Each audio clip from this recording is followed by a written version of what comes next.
Flávio Bolsonaro confirma encontro com Vorcaro e diz que foi para pôr ponto final no filme e buscar outro investidor. Flávio confirmou que esteve com Vorcaro no fim de 2025, depois que o banqueiro passou a usar tornozeleira. Diz que o encontro foi para pôr ponto final no filme, já que os pagamentos tinham parado em maio e o projeto corria riscos. Afirmou que buscaria outro investidor se soubesse da gravidade. Pediu à produtora uma prestação de contas transparente e que o valor de Vorcaro ficará à disposição das autoridades. Consta, quando o pré-candidato, está aqui alguns inserts, né? Vocês veem aí a respeito do filme Dark Horse, mas eu quero direcionar uma pergunta para o Consta. Quando o pré-candidato vem a público explicar o contexto, em vez de fugir do tema, isso fortalece ou enfraquece a posição dele perante o eleitor? Enfraqueceu, porque ele, infelizmente, mentiu, omitiu o contato com o Vorcaro, né? Vamos analisar a cronologia da coisa. Não tenho contato, não tenho relação com o Vorcaro. Essa foi a frase dita pelo Flávio lá atrás. De repente vaza uma ligação, ele chamando de meu irmão e pedindo dinheiro. Não, é apenas uma coisa monotemática ligada a um filme. Aí depois muda para, olha, pode aparecer um videozinho aí. E agora estamos na de que eu fui na casa dele já depois da prisão, de tornozeleira eletrônica. Mas eu fui lá para terminar o relacionamento. Olha, a melhor comparação que eu vi, porque eu trato a nossa audiência com o devido respeito, né? A melhor comparação que eu vi foi de alguém nas redes sociais falando assim, o cara escutou um papo aí de que a mulher estava se engraçando para cima de outro. De repente, ele mesmo vê a mulher saindo do motel com outro. Mas ele está tranquilo, porque ela explicou que ela foi lá no motel só para terminar o relacionamento. Gente, ele ligou para pedir dezenas de milhões de dólares. E ele vai até a casa depois da prisão para falar, ó, acabou? Não dá mais? Não é crível. Então, desculpa, eu volto a repetir, Emilinho, com todo o respeito que eu tenho ao Bradock, parceiro de longa data e alinhado na coragem de defender a verdade, né? Quem quer assessoria de imprensa de candidato, quem quer relações públicas de político, que vá para outro veículo. Tem alguns aí. Posso até indicar.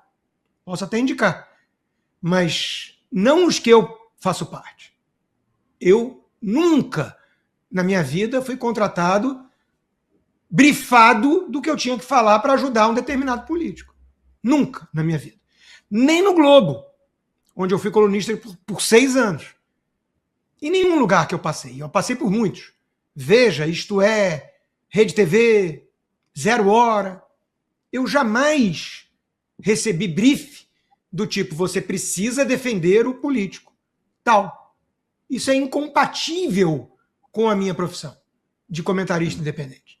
Então, eu, em respeito à nossa audiência, vou dizer o seguinte, isso complicou muito a vida do Flávio, porque a coisa foi só piorando. Hoje veio à tona um áudio do Mário Frias, chamando de irmão, agradecendo. Veja, não só essa manchete que vocês colocaram aí, né, do R7, se eu não me engano, de que a produtora confirmou que todo mundo sabia que o dinheiro era do Vorcaro. No G1 consta, Vorcaro bancou mais de 90% do orçamento do filme. Nós saímos de 0% para mais de 90%. O Mário Frias, o Paulo Figueiredo, a turma da assessoria de imprensa do Flávio, da candidatura do Flávio, diz que não tinha dinheiro do Vorcaro. 0%. Agora é mais de 90%. E aí o Flávio vai na casa dele com tornozeleira eletrônica para conversar. Me desculpa, turma. Me desculpa, turma emocionada. É a mesma ladainha de que o Toffoli e o Augusto Arruda Botelho, advogado do Master, estavam no jatinho na véspera de sorteio do Toffoli como relator do caso Master para discutir futebol. Eles só falaram do Palmeiras. E outro ponto que eu trago para reflexão, Emilinho, é a revista Fórum, página de extrema esquerda, salivando. A manchete é: Flávio Bolsonaro já foi avisado de novo escândalo que o atingirá além de Vorcaro. Uhum. O Zema estava lamentando ainda há pouco numa entrevista que quando fez o acordo do PL com o Novo, ninguém avisou que o Flávio teria esse tipo de relacionamento com o Vorcaro. Aliás, eu acho que dentro da própria campanha do PL, praticamente ninguém sabia também. Foi todo mundo pego de surpresa. Isso é, na melhor das hipóteses, amadorismo. Amadorismo. A PF está com 8 aparelhos de telefone celular do Vorcaro. 8.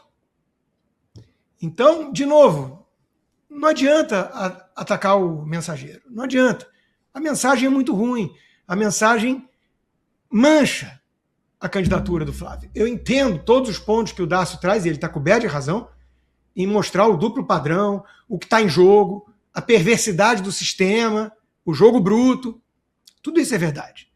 E tudo isso impõe a necessidade de que a direita, sabendo desse jogo desleal e desigual, tenha um candidato sem telhado de vidro. Tentaram durante 4 anos esmiuçar a vida inteira do Jair Bolsonaro. Tiveram que falar de importunar a baleia. De presente que ele recebeu como todo presidente recebia. Agora nós temos o Flávio indo à casa de um banqueiro escroque, fraudulento, corrupto, depois da sua prisão, usando tornozeleira eletrônica.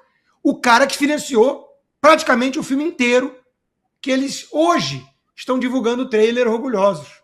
O filme que talvez custe mais 4 anos de petismo no Brasil. É complicado, hein, seu Darcio Bracarense? Complicado. E olha aqui, nem ligaram a máquina ainda, hein? Nem ligaram a máquina, é só o começo. Eu tô sem o seu áudio, Darcio. Oi, alô, o som? Agora sim. Tá. Eu acho que essa máquina nunca foi nem desligada. A máquina do petismo, eu diria até que ela foi acionada antes mesmo do petismo existir. A questão toda aqui é outra. O que a gente precisa avaliar é que outros ataques virão, com toda certeza. Agora, vamos lá. A questão que o Constantino traz é o prejuízo na disputa, na guerra de posição, na disputa eleitoral. O que a gente precisa avaliar é se é pertinente a explicação, porque o que foi dito, vamos lá, foi dito que havia um acordo de confidencialidade. Sejamos honestos, os mecenas que ajudam o campo da direita não podem aparecer como aqueles que ajudam o campo da esquerda. Eu posso mandar agora aí para o Bradock Show uma tabela dos financiadores de campanha. É uma coisa impressionante como a gente observa cada personagem no processo. Os Moreira Salles doando praticamente integralmente para a turma do Lula, né? Aí você tem, por exemplo, o Salim Matar doando a maior parte para a turma do Novo, e uma pequena parte para o Centrão, uma pequena parte também para o Bolsonaro. Estou falando da campanha de 2022. Posso mandar essa tabela de doação para que vocês possam mostrar, e assim a gente possa ter mais ou menos uma dimensão de como é que funciona esse processo. Sinceramente, quando o Flávio vem a público explicar o que está acontecendo, falar de forma aberta, e não há mala de dinheiro, transferência para a conta do pai, conta do irmão, conta de não sei o quê, sinceramente é muito difícil da gente pegar e colocar o Flávio Bolsonaro ou qualquer outro personagem, inclusive o próprio Mário Frias, na mesma condição daqueles que tiveram um envolvimento com o Vorcaro por conta de práticas ilícitas. Eu vou comentar aqui rapidamente, por exemplo, sobre esse áudio do Mário Frias. Não fica claro sobre o que ele está falando. Por exemplo, caberia, num diálogo pretérito, uma fala assim: poxa, parabéns pelo filme, estou indicando aqui para uns amigos patrocinarem. E ele falou: obrigado, irmão, esse filme realmente vai mudar a história, vai emocionar muita gente, porque é o que ele diz mais ou menos no áudio. Então, Que havia uma relação do Vorcaro com o Flávio, do Vorcaro com o Mário, eu acho que está muito público, está muito claro tudo isso. Que o Vorcaro é um personagem contaminado por esse processo de crimes, todo mundo sabe também. Agora a gente sabe. No dia da prisão, a partir do momento que ele está usando uma tornozeleira e o Flávio o procura, sinceramente, eu sou político. Se meu vizinho de gabinete aqui é preso e alguém coloca uma tornozeleira dele, eu ficaria com medo de falar com ele. Só se realmente eu tivesse como provar que eu não tenho nada, abrir minhas contas, mostrar que eu não tenho nenhum tipo de relação espúria, é que eu poderia me dar o luxo de fazer um movimento como esse. Eu acho que até agora, assim, a forma como o Flávio tem tratado isso é a única forma possível de tratar com isso. Aí vamos lá.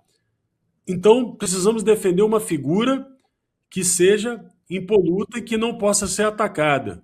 Eu não vejo no cenário político atual essa figura. Aí que é o problema. E qualquer figura que apontemos aqui, certamente buscarão uma forma de atingir a sua moral. A gente viu o que eles fizeram com o relator da CPMI, do INSS. Um homem que é absolutamente correto e que agora vai ter que lutar muito para provar sua inocência, porque o que fizeram contra ele é mais do que abjeto. E eles encontram, de forma, claro, sofista, um DNA do sobrinho, do irmão, do primo, para poder dar sustentação à denúncia. Então, eu, sinceramente, assim, eu tenho... É claro que há um prejuízo, eles estão trabalhando para causar esse prejuízo. É claro que o Flávio vai ter que provar cada vez mais a sua, não só inocência, mas a maior transparência possível em todo o processo. Uma CPMI, repito, é mais do que urgente, ele tem que ser o primeiro defensor dela. Agora, eu não vejo uma outra forma, um outro personagem, porque, infelizmente, qualquer um será acusado e até preso. A missão que o Flávio recebeu é muito dura, porque, fatalmente, se a esquerda prosperar no seu intento, o resultado vai ser o mesmo que fizeram com Jair Messias Bolsonaro, que, apesar do passado ilibado, apesar de toda a sua trajetória absolutamente limpa, está preso. Então, eu não sei como a gente vai sair dessa situação. Porque se a gente escolher qualquer personagem, esse personagem vai virar alvo. Eu não sei como que a direita pode fazer para poder evitar novos ataques. Virão. Se tem uma coisa que a gente tem que ter certeza qualquer que seja o personagem, vai virar alvo. A própria Marina Silva já virou alvo deles, caramba, já falamos sobre isso aqui. Então, eu só desejo muita resiliência para todos que entrarem nessa luta e saibam, novos ataques virão.